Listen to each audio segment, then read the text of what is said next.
कटियारी में चल रहे रामलीला मंचन में भरत अपनी माता कहते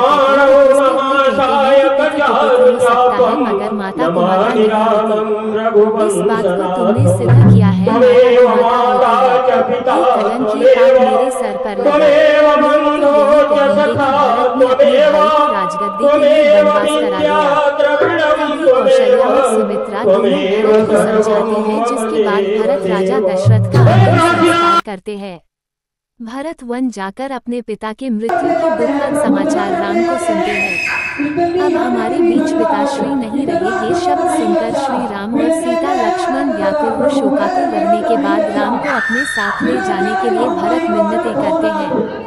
मंत्री सुनंद और प्रजागण बार बार उन्हें अपने साथ जाने के लिए मनाते हैं, मगर श्री राम कहते हैं कि पिता के दिए हुए वचन का मर्यादा नहीं टूटे, इसके लिए हमें यहाँ रहने की अनुमति दी।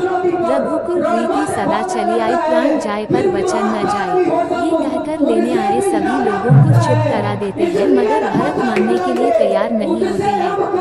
तब राम ने कहा, प्रजा हित के लिए तुम्हें जाओ। अयोध्या भरत ने श्री राम के चरण पादुका को अपने सर पर उठाकर आंखों में अश्रु के साथ वहां से विदा होते हैं।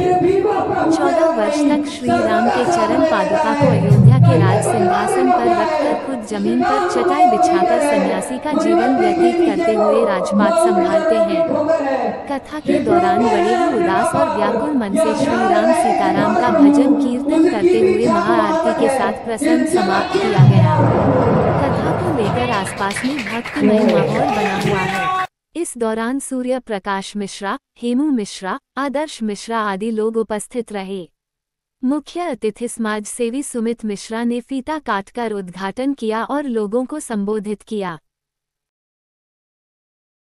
मेरे तरफ से और आप लोग मेरे बड़े ब्राह्मण हैं और पूजनीय हैं, क्योंकि शुरू से ही हमारे गांव से शादी होती है, लड़कियां आती हैं, जैसे पांव पूजा जाता है वैसे आप लोग हमारे पूजनीय हैं। और दूसरी बात यह है, नरदेश्वर नाथ महादेव रामलीला समिति कटियारी जो 1954 से लगातार चला आ रहा है, लगभग आप 72 साल से लगातार इससे अनवरत चल रहा है। इससे मैं बहुत बहुत आपको बधाई दे रहा हूँ। आप लोगों को इसे चलता रहे और मैं जब भी आप लोग बुलाएंगे मैं आऊँगा।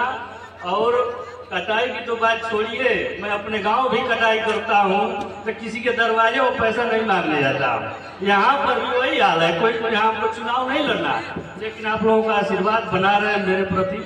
और मैं अपने गांव ही नहीं क्षेत्र में चाहता हूँ जो कि हमको 4 लोग जाने और पहचाने, क्योंकि मेरे पिताजी भी धर्म कार्यों में हमेशा लीन रहते थे। मैं पूर्वजों का नाम पहले से ही मैं चाहता हूँ कि जैसे वो रोशन किए मैं भी रोशन करूँ। और मेरा कोई वो नहीं है, नहीं तो कटाई और सब कुछ होता है, लेकिन मैं किसी के पास फोन भी नहीं करता हूँ जैसे कोई हमको पैसा दे चाहे नहीं दे, चाहे क्या है क्या नहीं है। लेकिन भाई इच्छा यही है कि भाई हमको हमेशा आप लोग याद करिए। जय हो जय हो। नथुनी बाबा है जो कभी कभी रुक जाते हैं हमसे, है कि नहीं। और यही मैं आग्रह करूंगा कि भाई